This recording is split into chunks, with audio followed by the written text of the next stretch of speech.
Mas, GV, eu acho que essa situação do Marinho, ela expõe como o Flamengo hoje se tornou um clube sem comando. O Flamengo tem 3 gerentes, um da base e 2 no profissional. Mas o que eles fazem exatamente? Eles não deveriam ser o elo com a diretoria, entre os jogadores e diretoria? Perfeito. Eu queria entender melhor como funciona isso, porque do jeito que tá, parece que ninguém comanda e ninguém respeita. Aí, além disso, tem a situação envolvendo Davi Luiz e Gabigol, que a gente também vai falar muito aqui ainda. E aí o cara respondeu, rapaz. Mário Monteiro, chefe da preparação física do Flamengo, com o técnico Vitor Pereira. Pedrinho, bota o tananã pra mim, Pedrinho. Ó. Ficou bolado. Respondendo ao Jorge Sampaoli. Por exemplo, aqui a gente levou de boa, porque esse programa aqui é mais leve, é da zoeira. Mas quando o Gabigol posta, saudade de você, Arrasca, só você me acha.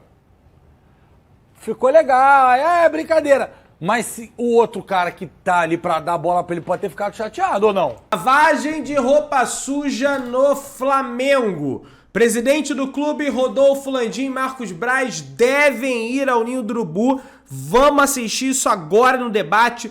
Tem informação sobre mais treta rolando aí do ex-preparador físico com o Sampaoli. Então assista esse vídeo até o final, porque tudo isso tem que ser exposto para esses problemas serem corrigidos e que o Flamengo vença o Fluminense na quinta-feira. Então você que tá aí, meu querido, se inscreva no canal, ajuda o canal a crescer, aciona o sino, deixa o seu like, o like é importante pro canal continuar crescendo e deixa aqui embaixo o seu comentário que eu vou ler e vou deixar um coração aí dizendo que eu li. Belezinha? Tranquilão? Então vambora pro vídeo que o bagulho tá doido, meu querido. Ih, rapaz, vocês querem a fofoca, né?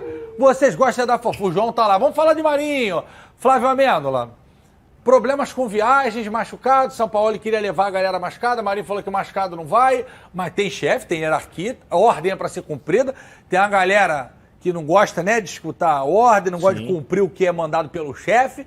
E aí dá problema. Marinho. GV, é complicado, né? O momento que o Flamengo vive é um momento muito ruim, que vai muito além dos problemas técnicos, individuais, coletivos, táticos, ou seja, vai além dentro do campo. O Flamengo hoje se tornou um clube que é muito fácil você ter uma influência negativa e isso a gente consegue ver dentro de campo. É bom a gente lembrar que esse não é o primeiro caso de indisciplina no elenco do Flamengo nesse ano.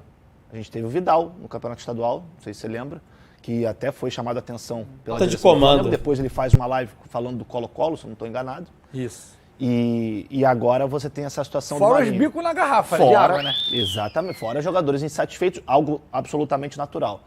Mas, GV, eu acho que essa situação do Marinho, ela expõe como o Flamengo hoje se tornou um clube sem comando. O Flamengo tem 3 gerentes, um da base e 2 no profissional. Mas o que eles fazem exatamente? Eles não deveriam ser o elo com a diretoria, entre os jogadores e diretoria? Perfeito. Eu queria entender melhor como funciona isso, porque do jeito que tá, parece que ninguém comanda e ninguém respeita. Aí, além disso, tem a situação envolvendo Davi Luiz e Gabigol, que a gente também vai falar muito aqui ainda. Então, são alguns fatores que, todos eles, no meu ponto de vista, são desencadeados por atitudes prévias. E a gente começa no final do ano passado. Demissão do Dorival Júnior, 50 dias de férias, escolha por um treinador, e no caso o Vitor Pereira, que não tem o entendimento de futebol como tem esses jogadores de estilo de jogo, são estilos completamente diferentes, e isso acaba gerando um descontentamento que vai muito além de dentro do campo. E eu acho que tudo tem um lado positivo, e o lado positivo disso é ver que realmente ficou escancarado. O Flamengo hoje é um time que não tem comando. As pessoas acham que podem fazer o que querem e não é assim. Ô, Ramon, você jogou bola também, participou de muitos elencos, muitos clubes, a gente viu tua carreira brilhante ali. A gente sabe que quando a coisa começa a desandar o caldo direto, alguma coisa internamente... O Flamengo é um time que se blinda muito bem, a não ser quando é a escalação, que aí o X9 vaza, que é uma maravilha. Mas isso é desde sempre. Aí a formiguinha do Ninho do Urubu passa um zap e... Em todos os clubes é a mesma coisa, sempre vaza. Mas era claro... mesmo sem comprovação, que tinha um caô ali. E agora, segundo o Venê Casagrande e Diogo Dantas, jornalistas, existe um racha no Flamengo e 2 grupos. do Gabi e o do Davi Luiz. Isso é péssimo para um time, né? Às vezes, até já tinha algumas rusgas e problemas dentro do elenco. Porém, os títulos, a maneira como o Flamengo jogava, os líderes, os mais velhos, eu digo, ganhando o jogo, ficavam contidos e não externavam, às vezes, os seus problemas. E com a derrota, com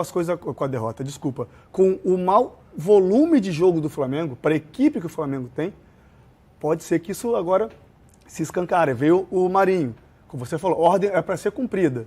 Então, se o chefe determinou que tem que viajar todo mundo, tem que viajar. É lógico. Pode ter uma proposta do São Paulo, que todos nós sabemos aí, pode querer sair, o clube pode não querer ficar com ele, porque realmente o Marinho não rendeu o que se esperava dele, desde a contratação, não foi o Marinho do Santos, mas acho que tudo tem que ser feito e falado internamente. Eu acho que quando você externa as coisas, você abre diálogo, abre brecha para as pessoas falarem e sempre tem um disse-me-disse. Aí começa a fofoca e aí começa a pesar o clima dentro do vestiário. Começa aquela coisa a ficar ruim, os resultados não são o que a torcida espera. E aí se afunda cada vez mais. Eu quero falar mais desse negócio do Gabigol e do Davi Luiz.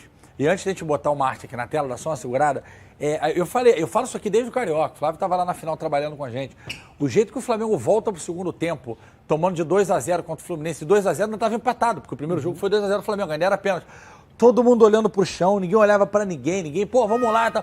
Tinha alguma coisa muito... A Glenda Kozlovski, a maior apresentadora da história desse planeta, que já criou de esportivo e o caceta, 4... Falo, tem alguma coisa errada. Os caras não se olham. É uma decisão. O Flamengo tá perdendo. Pô, tu vai no teu amigo, tu jogou várias decisões. Vamos lá. Nada. Tipo assim, aí um com a mão na cintura, o outro olhando pra chuteira. Alguma coisa tinha errado ali e o Diogo Dantas e o Vene Casagrande estão trazendo aqui pra gente.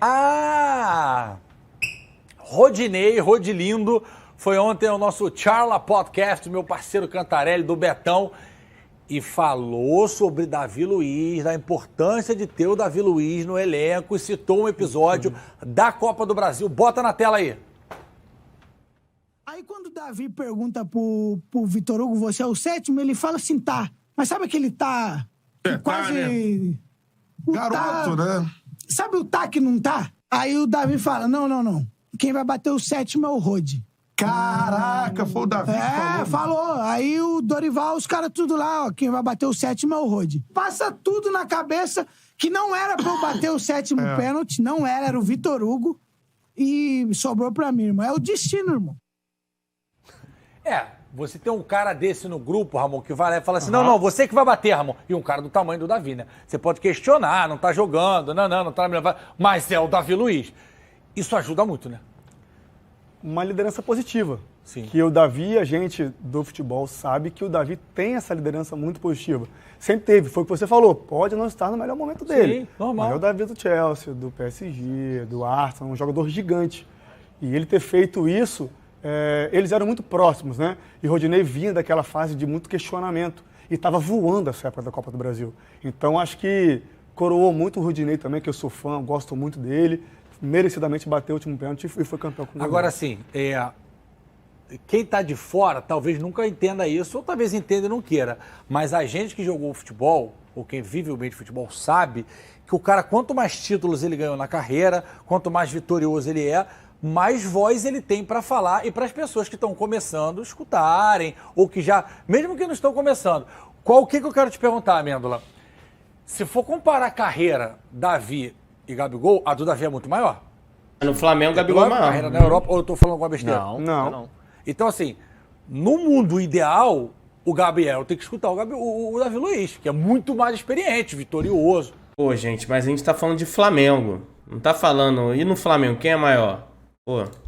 Mas é porque aí eu acho que tem também o fato do Davi ter chegado depois, o Gabi já fazia parte de um grupo diferente, por exemplo... os líderes do Flamengo 2019-2020, Diego Alves, Felipe Luiz, Everton Ribeiro e o Gabigol. Ele sempre estava junto desses caras. Quando começa a sair Diego Alves, começa a sair Diego, o Davi chega. O Davi já tem esse perfil. E assim, eu acho que vocês foram muito felizes quando o que o Davi está passando dentro de campo é um ponto. essa questão da liderança fora do campo, principalmente, já é um outro ponto. E ele sempre demonstrou isso, desde o momento que ele chegou no Flamengo. Nunca deu um problema, né? Nunca. Pelo contrário, ele sempre foi um cara que sempre se mostrou disposto a ajudar os outros companheiros dentro de campo. Isso é uma coisa evidente. Mas ele não está vendo o melhor momento dele, ponto final. Eu acho, GV, sendo muito honesto, que a saída do Diego, principalmente, o Ribas, eu acho que fez o vestiário do Flamengo degringolar. Mas aí que tá. Mesmo o Davi tendo chegado agora, é o Davi Luiz, cara. Mas o cara que aí jogou no Chelsea, no PSG. Mas aí, por outro lado, tem o Gabigol que foi ídolo e fez gols em todas as finais, Exato. agora o recente do Exatamente, Flamengo. E se tornou ídolo, gigante dentro do clube. Aí eu queria tocar num ponto, eu acho que vocês vão concordar comigo. Já aí entra a vaidade de cada um deles. Cara, acho que tem uma frase que eu O Gabigol não vai abaixar a cabeça pro Davi Luiz, velho. Não vai, mano. acho sensacional. Administrar vaidade e milionários é difícil, cara. É difícil. Verdade. Então, o momento do Flamengo não é tão bom, de acordo com o que a equipe pode produzir e já mostrou. E começa essa questão, começa a sair fofoca do Marinho, fofoca do Gabigol, do Davi. Cara, o clima lá dentro deve estar... Do Marinho não é nem fofoca, o clube que publicou, né? Deve estar muito legal, não. Por exemplo, aqui a gente levou de boa, porque esse programa aqui é mais leve, é da zoeira. Mas quando o Gabigol posta, saudade de você, Arrasca, só você me acha. Ficou legal, brincadeira. Mas se o outro cara que tá ali pra dar a bola pra ele pode ter ficado chateado ou não? Com certeza, eu acredito que sim. Essa coisa de externar sentimentos em rede social, às vezes, prejudica muito, né? A rede social ajuda, mas também quando você expõe alguma coisa de grupo, isso acaba afetando diretamente no vestiário. Porque se eu sou outro meia e vejo essa postagem e falo, pô, esse recado deve ser pra mim. Às vezes nem mas e já se o fica outro dúvida. meia é mais próximo do Davi, o Davi como líder, falou, pô, tá errado, não pode fazer. O que o destino é? O destino, você que é criado em Cachoeira de Itapimirim, o destino é quando você fazia M e saia correndo, aí a tua mãe e teu pai faziam assim. Com uma calma, pegava aqui o chinelinho, aí tu correndo pra caramba lá, Crazy Mota. Pimba! Pegava na sua cabeça. O destino é isso. Por quê? No jogo seguinte, sai a bola, o Everton Ribeiro entra, pifa, bota o Gabi na cara do gol e o Gabi chuta com a parte do bumbum do pé e perde o gol. GV, eu posso ir até além dessa além. postagem? Vá além. Quando o Gabigol vai na zona mista, pede para falar e diz que quer jogar como 9, quer jogar como centroavante. A partir desse momento, não existe mais a dupla Gabriel e Pedro. Nunca mais a gente viu os dois se procurando dentro de campo. Eu, particularmente, não vi os dois conectados em sintonia, pelo contrário. Bom ponto, Flávio, bom ponto. Pelo contrário, eu acho que eles se tornaram concorrentes. E isso é um grande problema. Porque o Flamengo em 2019 não tinha vaidade, não tinha concorrência entre Bruno Henrique e Gabigol, por exemplo. Em 2020 a mesma coisa, só que aí com a Arrascaeta sendo um pouco mais protagonista. 21, semelhante, Everton Ribeiro. Só que nesse momento a gente está vendo que isso não é mais algo comum. Eles não se procuram mais dentro do campo. E tem um detalhe que a gente reparou aquele dia. Ramon, o tempo todo um abrindo o braço pro outro. Lembra que a gente reparou? O Gabi não dá a bola, aí o Pedro vira de costas. O Pedro não dá, o Gabi. Na nossa época, o Pedro saiu na mão do vestiário por causa disso. E o Gabigol estava fazendo um trabalho teoricamente sujo, porque um jogador se movimenta, ele abre espaço e consegue...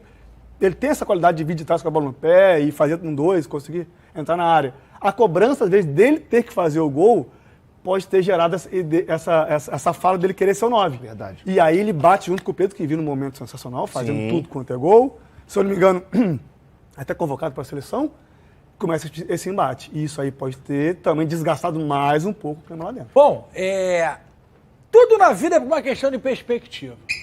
Metade do copo, mais para cima, mais para baixo, cheio, vazio. Por que eu estou falando isso? Pro João Lidington, nosso editor-chefe, o Flamengo vive um bom momento porque está invicto a 5 jogos. Bota na tela aí. Ele está aqui, ó. Isso aí não pode embasar o trabalho de São Paulo. 6 jogos. 6 jogos, o Flamengo está invicto. 3 vitórias, 3 empates, 60... Ih, 666, tá amarrado, Satanás. Número do capiroto. Aproveitamento de 60... negócio de música, tem, né? Eu sei. 66,6%. Traz a Bíblia e água benta aí pra mim, produção.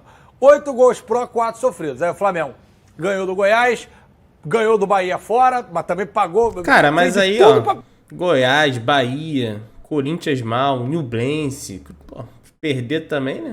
perder, mas ganhou. Empatou com o Flusão, ganhou do Corinthians, empatou com a fraca Nublense, ou fraco Nublense, e empatou com o Cruzeiro no Maracanã. Aí eu pergunto para os senhores, é para ficar otimista ou pessimista com esses números todos aí que vocês estão vendo na tela? É difícil falar em pessimismo, sendo que você não perde a 6 jogos, mas se olhar até mesmo os números, são 8 gols em 6 jogos.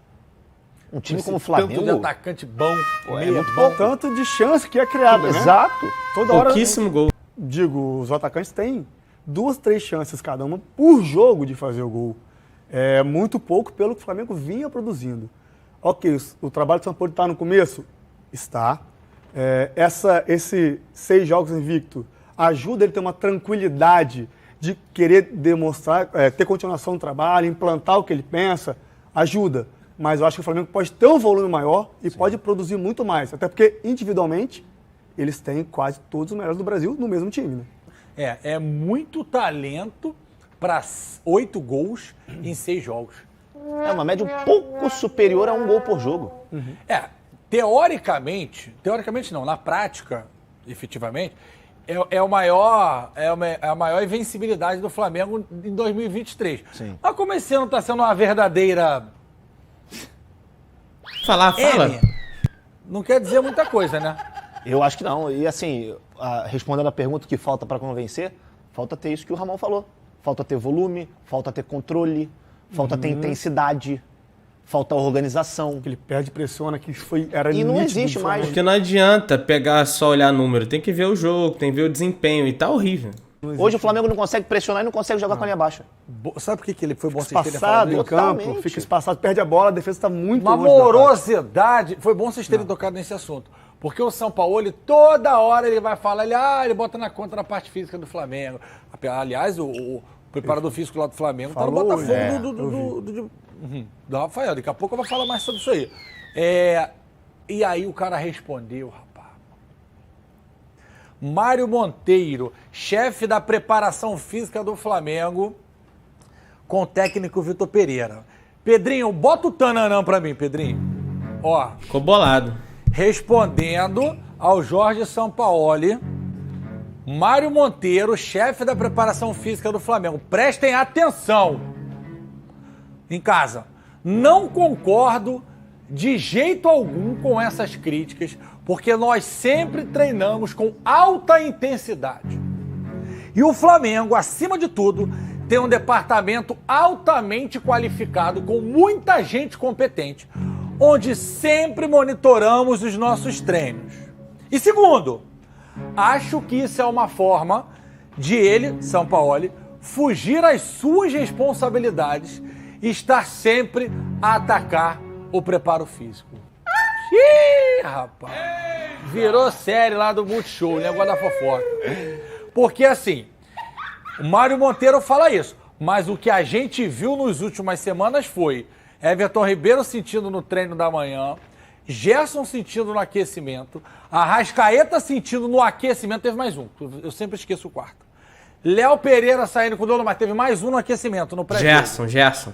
Flávio, se já não bastasse Gabi e Davi Luiz, segundo o Diogo Dantas e o Venê, agora Mário Monteiro e São Paulo, desandou. É exatamente a sua teoria. Não tem ninguém pra chegar e falar, ô, acabou, irmão. Não tem, GV, não tem. E lembrando que o Mário também foi preparador físico na época do Jorge Jesus. Ou seja, no momento em que o Flamengo teve a melhor performance física, né, nos últimos anos. Eu acho que a gente tem aí essa fala do Mário e as falas do Sampaoli, a gente pode fazer um suco, né? Acho que a primeira coisa que a gente tem que ter em consideração, com o Vitor Pereira, o Flamengo também tinha problemas físicos. Esse é o primeiro ponto. O segundo ponto é o seguinte, desde que chegou o Sampaoli, o Flamengo foi ter a primeira folga depois de 29 dias, depois de 28 dias, foi no 29º. Ou seja, você está habituado com uma rotina. E essa rotina ela é totalmente alterada. Você fica 28 dias sem ter uma folga, termina o jogo, volta para o Rio de Janeiro, vai para o Ninho do Urubu. Treina tudo de bem manhã, que é dia de regenerativo. jogo. Mas vem cá, e os 40 e tantos dias de férias? Aí eles não reclamaram, né? Aí foi show de bola. É uma coisa mais tranquila, mas você treina. Será que essa carga que o Sampaoli e a comissão técnica dele estão implementando Não tá estourando o jogador? Será que não era o momento dele recuar um pouquinho? Fala, pô, hoje aqui, vamos treinar um pouco mais leve, ou então amanhã que a gente ia treinar, que era o regenerativo, vamos dar uma folga, descansa, volta. Porque alguma coisa está errada. Alguma coisa está errada. Não, o meu ponto é o seguinte, tá parecendo o time de bairro. O Flamengo é gigante, o Flamengo é muito maior que São Paulo, que Mário Monteiro, que Davi Luiz, que Gabigol, que todo mundo. Só que o Davi Luiz e o Gabigol pode até estar tendo treta, mas tá uma coisa velada. Os caras não expõem. Os repórteres, né, os jornalistas que descobriram. Aqui não. Aqui tá explicitando a zorra. Porque você tem o treinador, que é o chefe da comissão técnica, e você tem o Mário Monteiro, que é o chefe da preparação física. Os caras trabalham juntos. Os caras estão todo dia, tipo... Não, mas o Mário Monteiro saiu, não tá mais no Flamengo. Mário não tá mais no Flamengo, não. Já saiu? Já saiu. Por isso Saiu ele junto com falou. o Sampaoli. Ele saiu com o Sampaoli. Não, com Ô, Vitor desculpa, Pereira. com o Vitor Pereira. Que ele volta com o Vitor Pereira e aí Isso. depois ele sai. Tá, gente, então é o seguinte, perdão, o erro foi nosso, ex-chefe de preparação física do Flamengo. Não, acho que ele quis dizer chefe da preparação física com o técnico Vitor Pereira. Que já não é mais. Entendi. Então, tá. Ex-chefe, Isso. chefe com o Vitor Pereira. Então ele não tá mais no Flamengo. Então tá. Então a parte da treta a gente tira, uma porque coisa- vocês não estão mais trabalhando juntos. Agora, continua sendo uma zona. Todo mundo que chega vai botar na conta do outro. A Ninguém vai culpa foi assumir do essa Domenech, a responsabilidade, culpa foi do Senna, a culpa foi do Renato Gaúcho, a culpa foi do Vitor Pereira. Cara, olha quanto treinador. Do Vitor Pereira, a culpa foi não sei quem, a culpa foi da sogra do Vitor Pereira que ficou doente, ele saiu do Corinthians. E não tem culpado. E o Flamengo dando com os burros na área. Rapaziada, tá aí, ó. Olha a informação do Mauro César Pereira, grande jornalista, falando aqui, ó. Vai acontecer hoje, tá? Hoje, uma reunião do departamento de futebol com o Sampaoli, com o elenco do Flamengo. Será feita uma grande lavagem de roupa suja nessa reunião, informou o Mauro César na Jovem Pan. Finalmente, alguém tomando uma atitude, indo no Ninho do Urubu. O presidente do Flamengo tem que ir, não é só o departamento de futebol, o Landim tem que ir lá também. Ele é o chefe máximo, ele é eleito, presidente eleito do clube de regatas do Flamengo e precisa cobrar os funcionários da principal, tá, fonte de renda do clube, que é o futebol. Ele precisa estar lá presente também junto do Marcos Braz, tá? Ainda tem treta do Mário Monteiro respondendo o Sampaoli e não sei o quê, mas isso é o menos preocupante nesse momento. O mais preocupante é essa situação realmente aí do time do Flamengo, dessa guerrinha de ego do Davi Luiz com o Gabigol, porque isso, porque aquilo. Isso vai acabar afundando o Flamengo, gente. Se não tiver comando, se o Marco Braz estiver mais preocupado em ir para casamento, vai afundar o Flamengo. Então isso precisa ser resolvido e logo, e rápido. Se inscreva no canal, acione o sino da notificação, amassa o like, tamo junto, saudações brunegras.